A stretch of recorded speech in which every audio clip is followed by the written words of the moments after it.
From our 22 News Broadcast Center, this is 22 News in Focus. Good afternoon and welcome to 22 News in Focus. I'm Ciara Speller.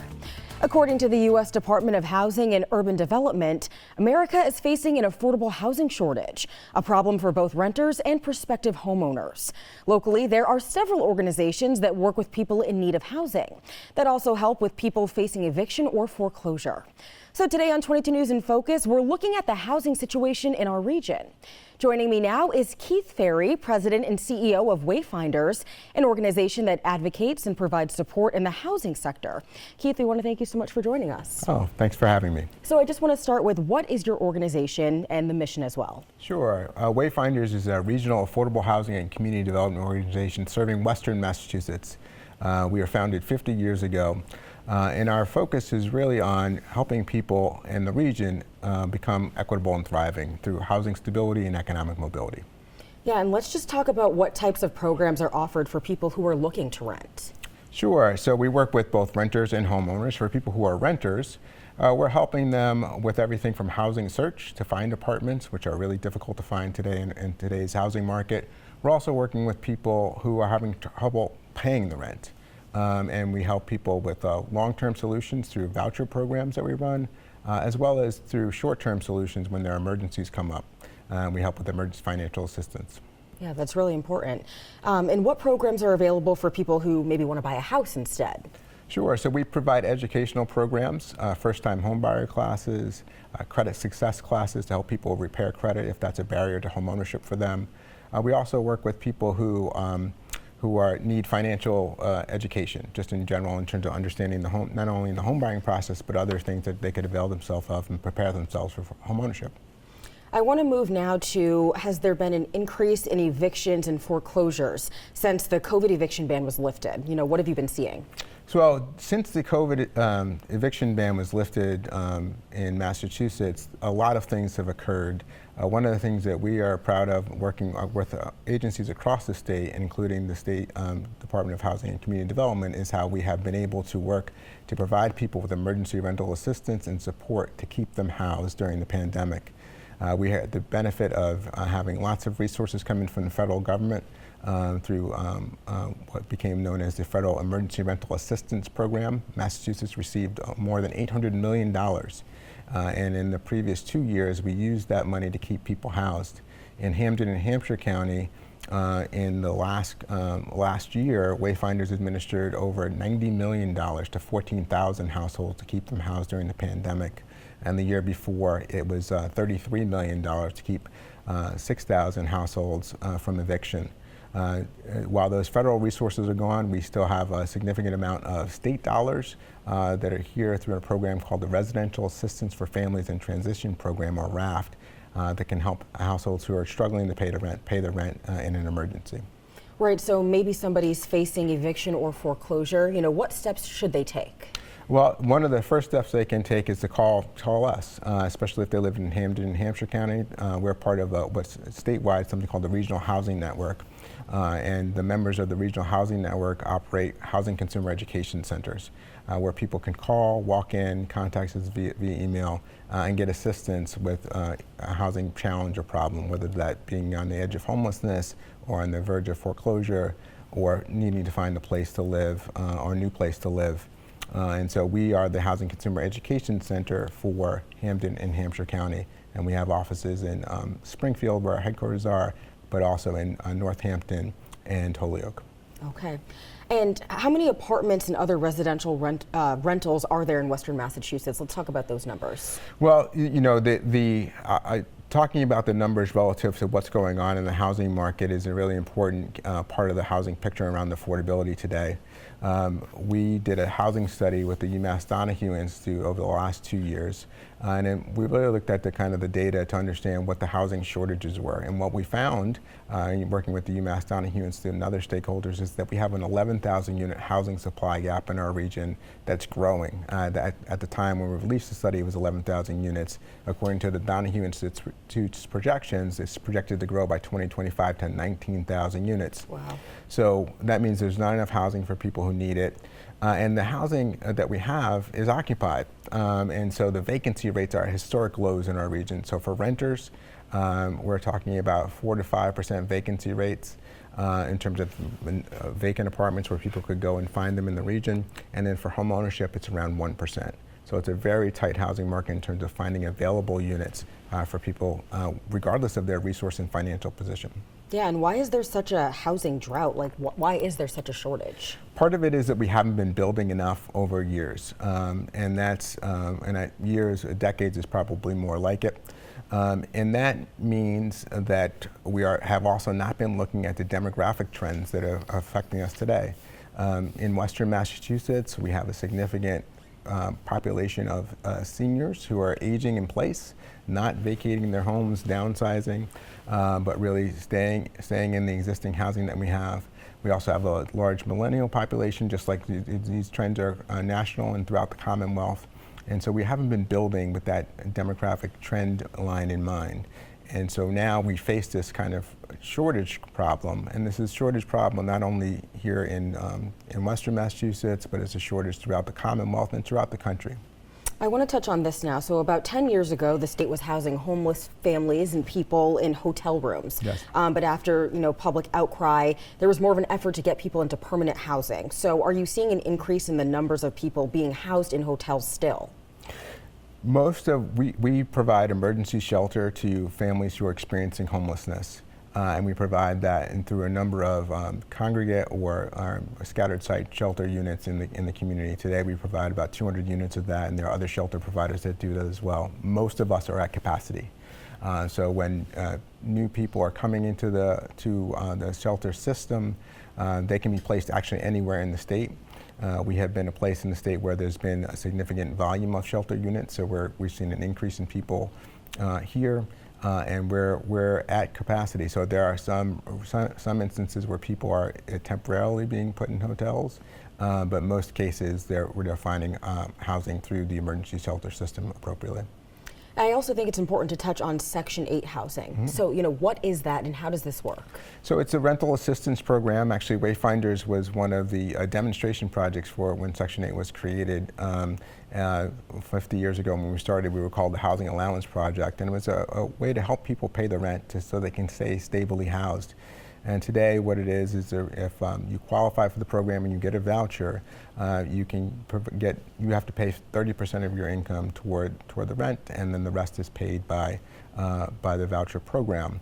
And this is to help people acquire housing in the private market, right? So this is not, they can go to any apartment that in the community and try to rent it with the Section 8 voucher. So it's a real opportunity for many families to find housing stability and to create a pathway to economic mobility. Yeah, and so there are long waiting lists for these vouchers, right? Why is that? Because we're not generating new vouchers at the scale that we need to. Through the American Rescue Plan Act, there were some new vouchers that were created. There are that mimic Section 8 but are not long-term vouchers in the same way. And so it's a significant investment on a national level. I would say in addition to the Section 8 program, Massachusetts has its own state voucher program called the Massachusetts Rental Voucher Program. Just does principally the same thing in terms of helping people pay the rent. But the challenge here is that more and more people are in need of assistance paying the rent as rents have increased while supplies have shrunk. And even with a voucher, it is hard to find a unit that you can afford. And so unfortunately today, even when people do get vouchers, sometimes they are timed out because they can't find housing in the community, and therefore they lose the opportunity to have that voucher. So it's not guaranteed that once you get that voucher that you will receive the housing? It is not, unfortunately. All right, and for our viewers just joining us now, how can they learn some more information about your organization? Well, one of the easiest ways to learn more about Wayfinders is to go to our website, wayfinders.org. That's wayfinders.org. And that's the best way to kind of get the lay of the land. Again, we're working across the housing continuum from homelessness to home ownership. So think about us in that way. If you have a question about housing, we're happy to help you answer it. Okay, thank you so much. On Beacon Hill, Governor Healy and her administration are working on a housing plan. We'll learn more once we return. You're watching 22 News in Focus.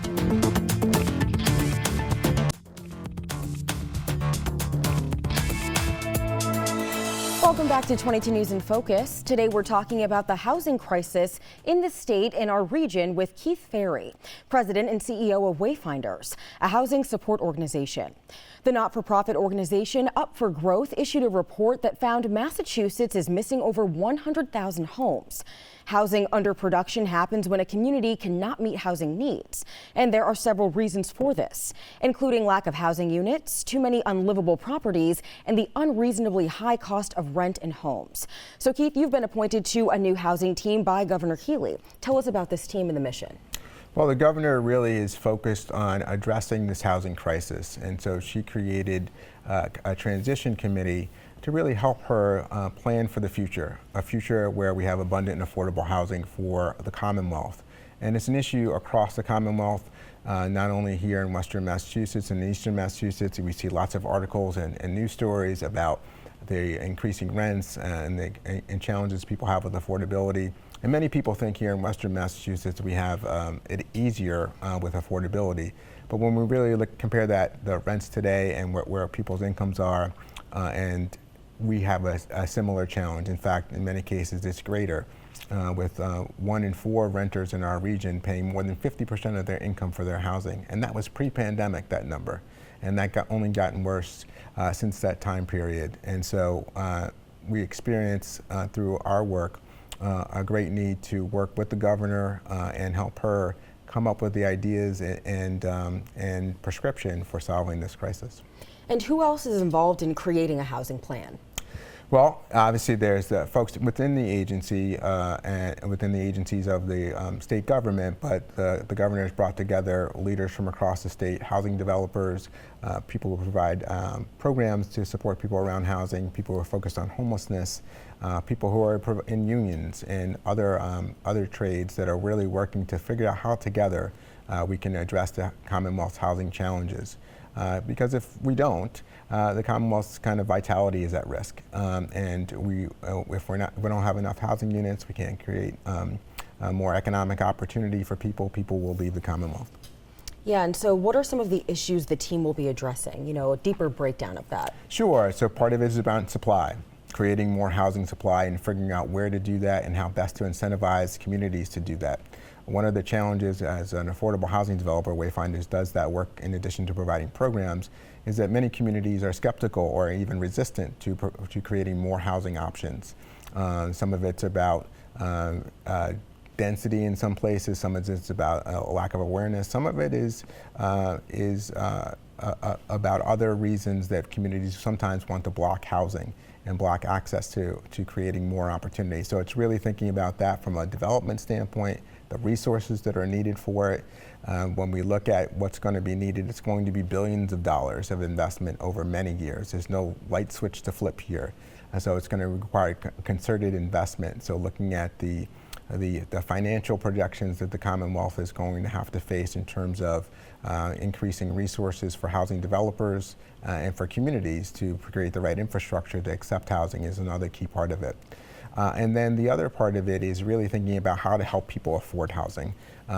Sometimes we can build our way into some success, but we also have to help people afford housing on the private market where most people find their housing. And so today that may mean more vouchers, more Massachusetts rental vouchers, more programs to help people find jobs, more connections to other things that people need in communities to make those communities thrive and create better economic opportunity. So we're looking at all those connections, not only within housing, but within other intersectional issues that are related to housing. Yeah, will you be looking at some of the other amenities like access to transportation, grocery stores as well? Those are all issues. Those are really significant and important when we think about creating thriving communities. And specifically here in Western Massachusetts, transportation is a significant issue. There's much talk about West-East rail, but the real challenges we have are on regional transportation. If you do not have access to an automobile, you have a hard time finding employment in our region. And so it's important for us as we site housing in places that we look at creating better public transit options to help people get to work so they can stay gainfully employed, stay renting with us, and hopefully graduate onto home ownership. And so that is an issue not only here in Western Massachusetts, but in other parts of the state. So there is definitely a look at these kind of connected issues to housing and connected issues to the larger economy. And you talked about how sometimes people often think that, you know, in Western Massachusetts we might have it easier than the greater Boston area, but are there specific issues that you're looking at, you know, from Western Massachusetts compared to the greater Boston area? Sure. Oh, well, you know, there are many challenges here in Western Massachusetts that we faced, and one that is an increasing challenge is it is costing us even more money to build housing for people. The challenge here is finding the resources to build housing. Resources come in part through subsidies from the government. And then when you're operating housing, you're looking at the rents that you can charge and to charge affordably. And when you look at some of the financial dynamics, we're seeing not a pretty picture in terms of where we need to keep affordable rents, but what it's going to cost us to build housing. And so what we need from the administration as a plan is thinking about how to right-size programs to fit different regional needs. So here in Western Massachusetts, we might need more housing subsidy or more housing resources to build the housing to keep it affordable for people who are at low incomes here in the region. Western Massachusetts has many rural communities as well. So how are people living in these communities being affected? Well, the rural challenge and suburban and urban challenge is very similar in terms of there's not enough housing units. And so we need to build more housing units. You know, all of our zoning and permitting takes place at the city and town level.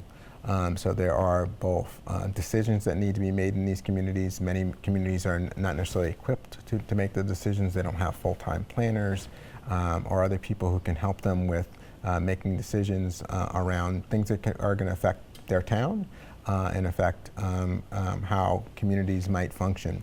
And affect the resources that are needed to actually build the housing. So there are big challenges here in providing the capacity for those rural cities and towns. And then there's infrastructure that's needed. When you're talking about bringing in new housing, sometimes you need to bring in new infrastructure resources as well in order to make sure that the housing can be built. And so the state needs to provide greater support to rural communities to build their capacity, both from a kind of human capital standpoint, but from a infrastructure standpoint as well, to be able to build housing more effectively there. Let's talk about the impact to our economy from the lack of housing stock. Sure. You know, Mass Inc. released a report just last summer in June about the projected loss of college-educated people in our state. They project well over 100,000, over 150,000 people leaving the state in 2030 if we don't make Massachusetts more affordable, and that includes housing, and create better economic and housing opportunity for people. Today, we are, as we've already talked about, there's a shortage of housing across the Commonwealth and here in Western Massachusetts. And if we don't address that, we will become a place that is unattractive to people who are looking to start their families, a place where people are looking to build their careers. And so there's a real opportunity before us to create a new future for Western Massachusetts. It's not on that trajectory I was talking about at all, but it's really about investing in all of us, those who are challenged with income today, those who have good working jobs, good paying jobs, and are contributing to the economy, and keeping all those people here in a way that is both equitable so that we can all thrive. And I just want to quickly touch on the baby boom generation is retiring. Some are downsizing from homes, looking for smaller houses, apartments, might be looking for assisted living as well. You know, is there availability for that? Very limited, and I would say many people are aging in place today. And so that is creating some of the tightness in our housing market. Thankfully, people are living longer and they're able and living healthier, and so they're aging in their homes, aging in their apartments. In previous generations, that wasn't the case, and so there was more availability as people moved on in life. But now that's a big challenge. We have a large kind of baby boomer generation, as you described, and a large millennial population, and that's causing part of the housing pinch. All right, Keith, we thank you so much for your insight and for being on the program. Really important information there. Thanks for the opportunity. Thanks so much. Up next, a rep with the Pioneer Valley Planning Commission joins us to explain what they do to help communities plan for housing needs. You're watching 22 News in Focus.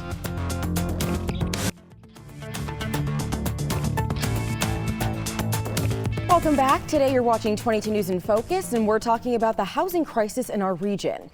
Joining me now is Catherine Rattay, Director of the Land Use and Environment Department for the Pioneer Valley Planning Commission.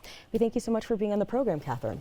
You're welcome. Thanks for having me. So I just want to start by asking you, what is the Pioneer Valley Planning Commission? Why was it created, and its mission? We are the regional planning agency that serves the 43 cities and towns in Hampden and Hampshire counties.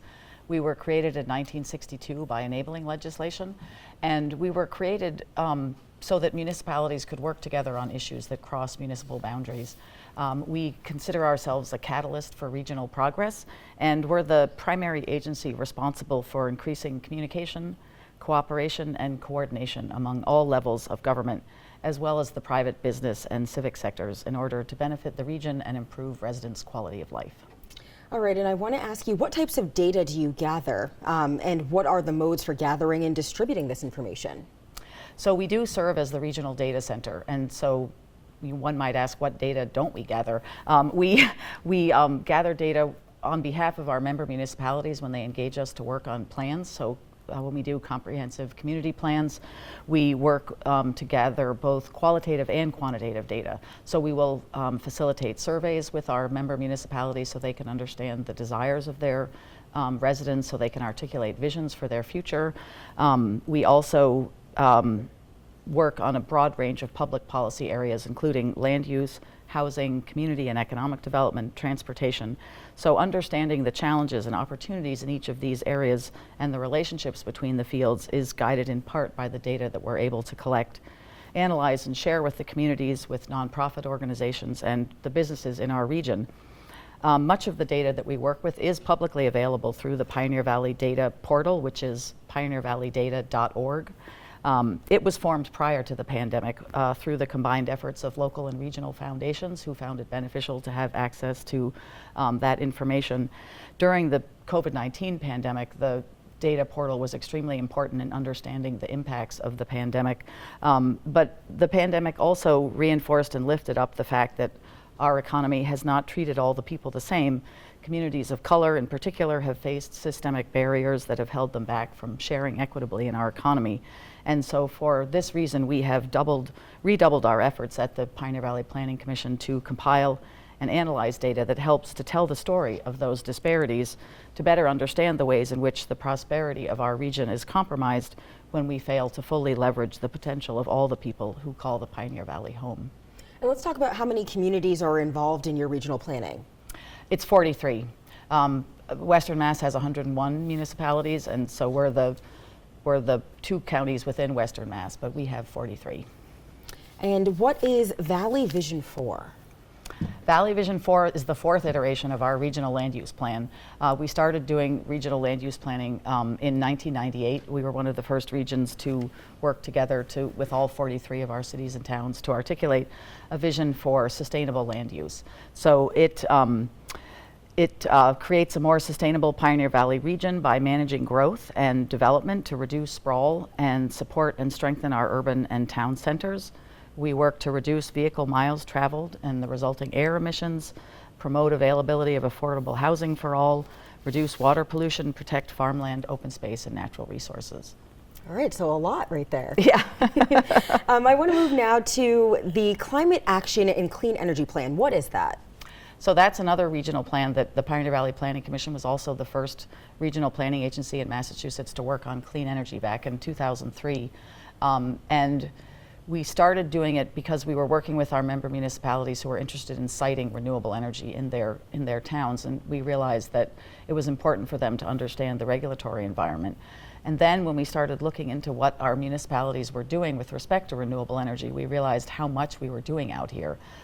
Because back in the 70s, many of our communities had moved forward with siting solar facilities and having individuals who had solar installations on their homes. So we realized it was important for us to step out and be a leader with respect to achieving the Commonwealth's goals of transitioning to clean, safe, sustainable energy. The Commonwealth had a goal of 10% renewable energy. This was back by 2010. And so we wanted to have a regional clean energy plan to make sure that we were taking our responsibility for siting renewable energy facilities in our region and also educating our residents and businesses and member municipalities about the importance of transitioning to clean, safe, sustainable energy. And we haven't talked about our next future yet, but I want to move to that. It's a plan for building sustainable prosperity in the Pioneer Valley. So, let's talk about this. Yes, and so we define sustainability both. We use the United Nations Brundtland Commission from 1984, which is meeting the needs of the present generation without jeopardizing the ability of future generations to meet their own needs. And that resonates also with the Haudenosaunee, or the Iroquois philosophy of the seventh generation principle, which is decisions we make today should result in a sustainable world 7 generations into the future. And the Our Next Future plan is a combination of it was back in the Obama administration when the federal government actually had funding for regional planning. And so we were able to develop elements related to food access, to green infrastructure, to housing, to clean transportation, economic development, and energy. So transportation, like you just said, another issue the Commission's involved in. How does transportation impact the regional economy and quality of life of people who live here? A safe and efficient transportation system that is well maintained and offers a variety of mode choices is critical to both a healthy economy and our quality of life. Changes in land use and development patterns transform the traditional visual character and function of the regional transportation system and influence how our region will grow and change. A safe transportation system allows people to feel confident in using alternative modes to the automobile, such as walking and biking. And a well-maintained and efficient transportation system allows people and goods to move freely, which in turn promotes economic stability and enhances our quality of life. So you talked about automobiles right there. Americans, we love our cars, right? Do you see a growing trend toward public transportation, and who's most likely to use it frequently? Well, and about Americans loving their cars, the Washington Post had a story last week about how young people aren't as much in love with cars as I was when I was younger. They reported that the Federal Highway Administration has documented that only 60% of American 18-year-olds have their driver's licenses, compared to 80% back in 1983.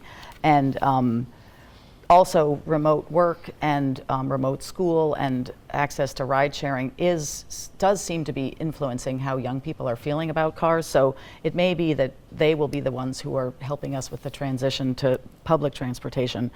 On the rail side of public transportation, the Valley Flyer was introduced as a trial service, and the Massachusetts Department of Transportation would only continue to support it if the ridership was strong. It surpassed the benchmark of 24,000 new riders per year, and the ridership continues to grow. For our local Pioneer Valley Transit Authority, we did see a decrease in ridership during COVID, but the ridership is coming back, and some PVTA routes have met or exceeded the pre-pandemic numbers. The most frequent public transit users are transit-dependent individuals at this time in our region. But again, as the Washington Post article suggests, we think that there may be more people transitioning to transit. The pilot experiments that have happened in some cities in Massachusetts with no-cost transit, of course it always costs something, but no cost to the users, is a cool idea and something that we might be looking at in our region.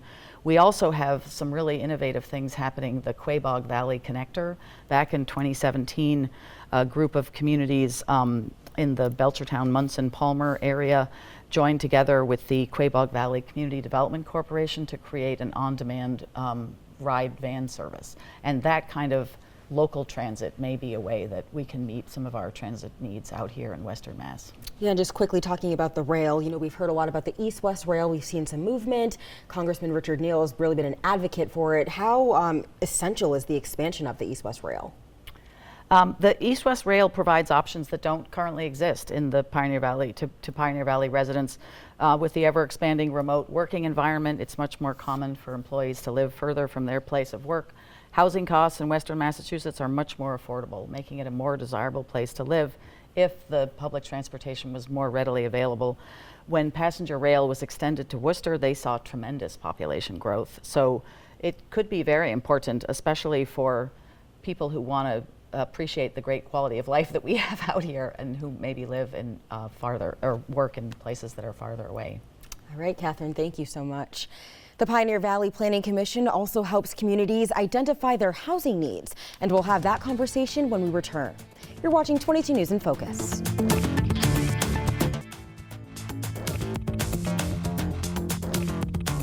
You're watching 22 News in Focus, and we're continuing our conversation with Catherine Rattay from the Pioneer Valley Planning Commission. Governor Healy has made housing one of her top priorities. She's creating a team that would look at the housing needs of residents across the state by region and community. So what would the governor, or rather what would you like the governor to know about housing issues in our region, Catherine? Well, I think the governor probably knows, but I would just reiterate that we need an additional 19,000 housing units out here in our region, and that we are suffering from the same challenges in the cost of developing new housing and the challenge of putting together financing, especially for affordable housing. That we have a lot of municipalities working on housing production plans, and that we work really well together as a region, and that we are eager for any and all assistance we can receive from the Commonwealth. And we are an extremely excellent place to invest in expanding housing choice. I think I would also like to add that we need funding to educate our residents and our community officials about the importance of expanding housing choice, about who needs housing, so that we can overcome NIMBY, which stands for Not in My Backyard, which has become a huge problem for housing development across the country, where people who are already living there don't understand the need for expanding housing choice and oppose new housing developments at the local level. In Massachusetts, we have home rule, so each city and town gets to set their own regulations about what happens, and volunteers often serve on the boards in our communities. So we definitely need to continue to educate everybody about the importance of expanding housing choice and making sure that we can provide safe, affordable housing for everybody who wants to live here and who already lives here.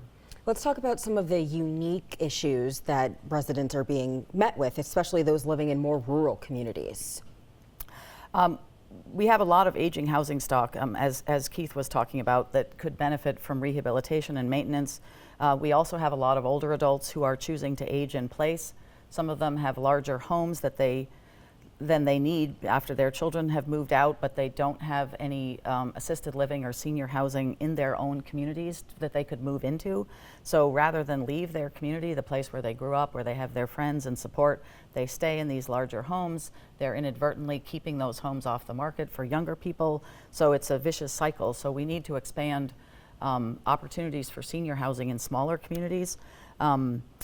We also do have some of the homes out in the rural areas are heating with oil, and so with our goals of transitioning, decarbonizing the Commonwealth, which the Commonwealth is a leader in making efforts to get off fossil fuels, that may end up being a benefit because people are paying so much for oil heat that it may be easier for them to transition to air source heat pumps, so that could be a benefit. And let's talk about the Pioneer Valley Regional Housing Committee. Who's on this committee, and what's the purpose? So the Pioneer Valley Regional Housing Committee was developed back in 2012 when we had the funding, the Regional Sustainability Planning Grant, to facilitate development of our missing regional plans. And the Regional Housing Plan, which ended up winning awards from the American Planning Association, was created by overseen by our Pioneer Valley Regional Housing Committee. So it is a group of planners, representatives from our municipalities, advocates for housing, developers, people who develop housing, lenders, community organizations, and we meet quarterly to discuss, hear all the updates from the municipalities, hear what everybody's doing, oversee implementation of our award-winning regional housing plan, and work on ways to advance access to housing choice for everybody who lives here and wants to live here. Yeah, really important. How does your organization help municipalities to identify and plan ways to meet their current and future housing needs? Well, as you said, your question really answers it. We plan. We're the regional planning agency, so unlike Wayfinders, we are the ones who are bringing our member municipalities together to assist them with housing planning. Sometimes they engage us for a regional housing plan, a municipal housing plan. More often, we're working with them on housing production plans.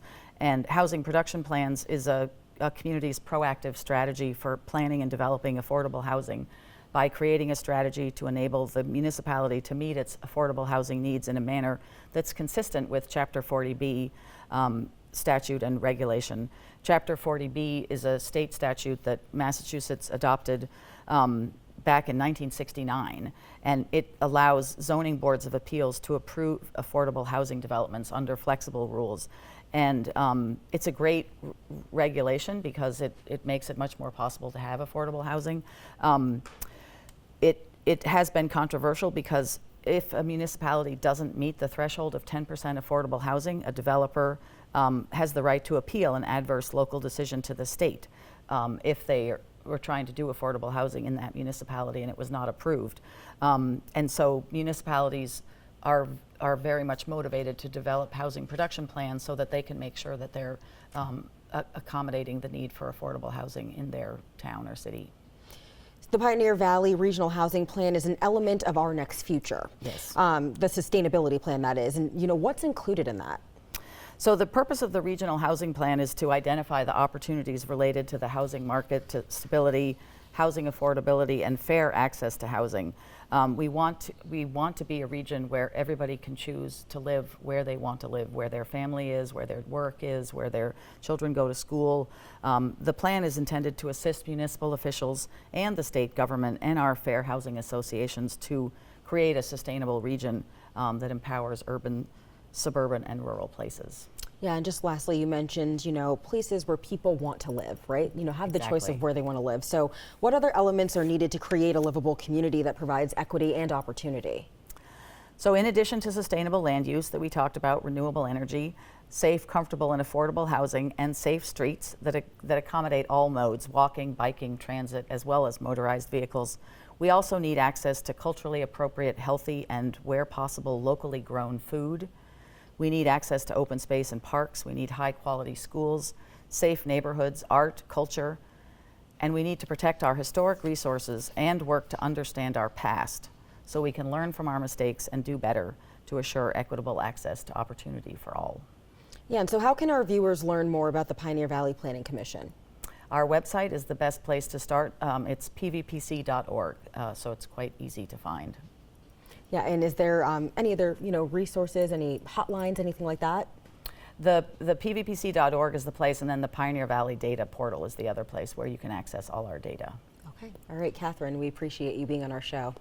Thank We you. return, we'll be looking at the unique housing issues facing rural communities with an organization in Franklin County. You're watching 22 News in Focus.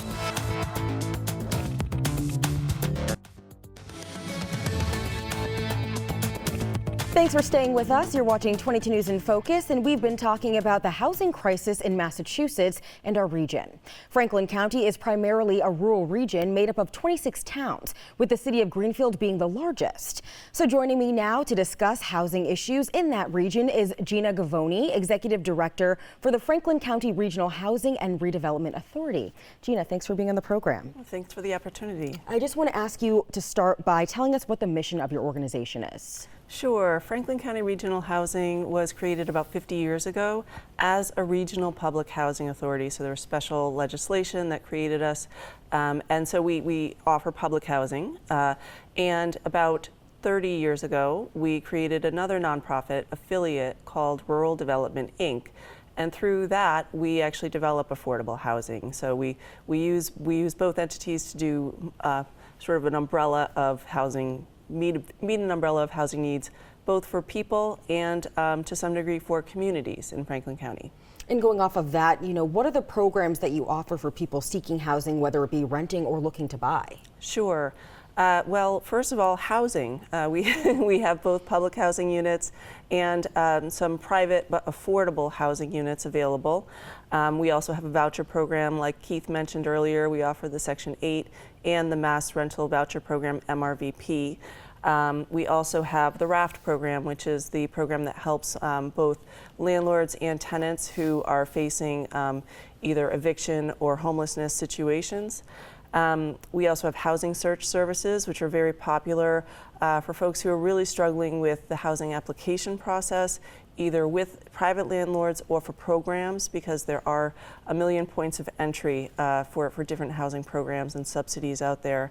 And then for home buyers, we offer both education and counseling. And right now we're working with Valley CDC, a Northampton-based nonprofit that offers virtual online classes for education. And I just want to talk a little bit about numbers now. So how many public housing units are available and, private as well? Oh, in Franklin County overall? Yes. Ooh.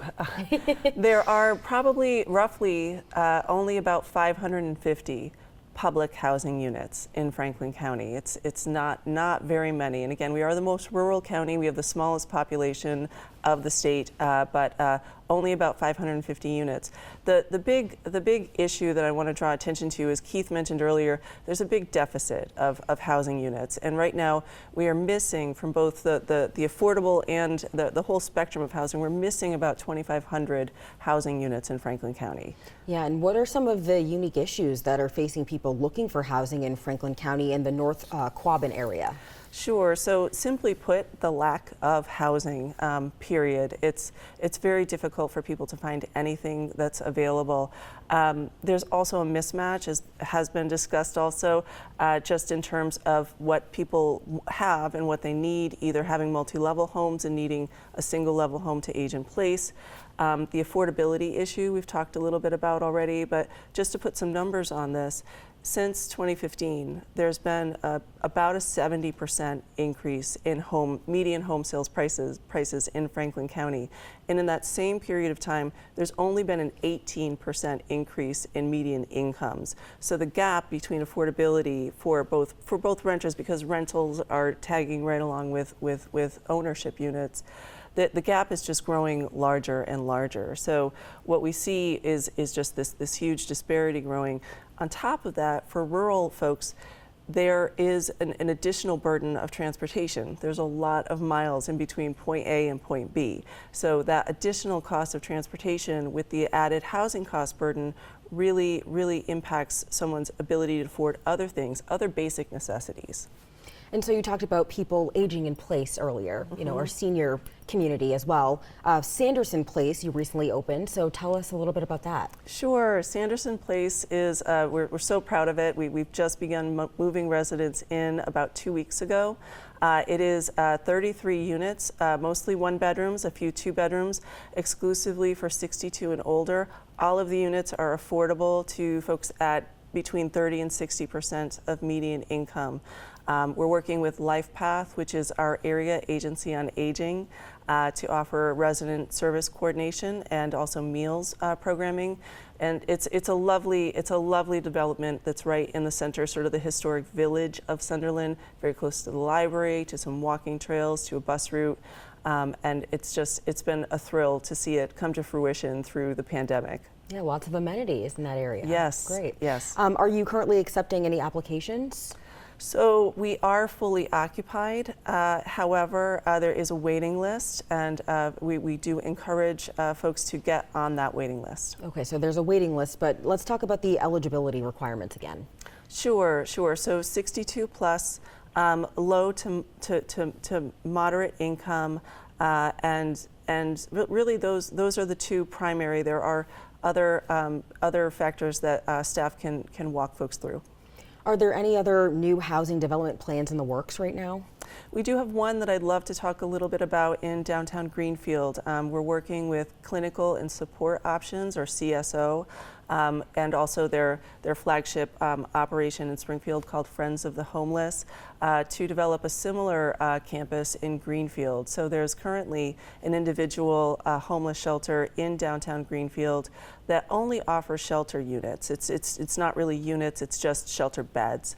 And what we're looking at is redesigning that, redeveloping it, and adding to it 36 permanent supportive housing units. So it's going to expand the capacity for those who are more transitional and also those chronically homeless who really are looking to stay in one place and can maintain tenancy with some supportive services.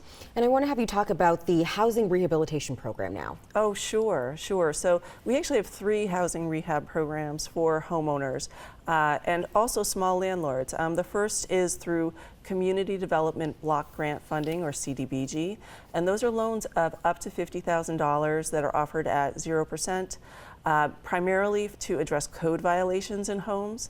The second program is the Home Modification Loan Program, and that's geared toward accessibility. So for those who need sensory spaces, or ramps, chair lifts, those types of modifications to kitchens and bathrooms to be able to get around more freely.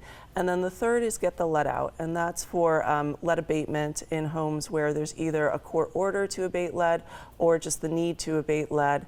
And those are also up to about $50,000. The home modification loan program, I want to stress that that program is available to a much wider income band. Generally, households of up to about $200,000 are income eligible for that program, so it's really widely available, and we're trying to get the word out about that program. So Governor Healy has vowed to tackle the housing crisis. What would you like Governor Healy to know about the housing issues in your region? Well, we're really grateful to the Healy administration for prioritizing, focusing on housing. What we really want to urge them to look at is that we need unique strategies for smaller scale housing developments that fit our rural region. The department needs to be inclusive of rural regions, and that means including things like set-asides for rural areas that just don't fit those program guidelines or aren't as competitive as some of the bigger cities when making and designing developments that fit into these programs. So beyond that, as a public housing authority, I also have to advocate strongly for the doubling of the public housing operating subsidy line item in the FY24 budget. This is something that, just based on studies from the Joint Centers from Harvard, going back to about 2008, it's been called for that the current line item, which has been increased, is still just far from what we need to really maintain and operate public housing with some integrity for our residents. I want to stress that most of that housing that we have is for elderly and disabled. The cost of the savings to the Commonwealth of keeping folks out of long-term care is so great, and it's an investment that we really need to focus on. Yeah, Gina, thank you. We appreciate your insight. Thank you for the opportunity. Thank you so much. Stay with us. We'll have some final remarks once we come back. You're watching 22 News in Focus.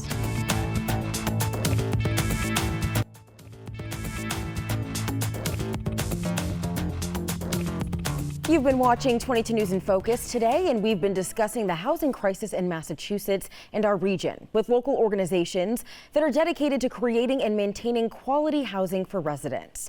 We want to thank all of our guests for providing their expertise, and thanks to you at home for watching. If you missed any of it, you'll be able to catch it in full on our website. That's wwlp.com. From all of us here at 22 News, have a great day.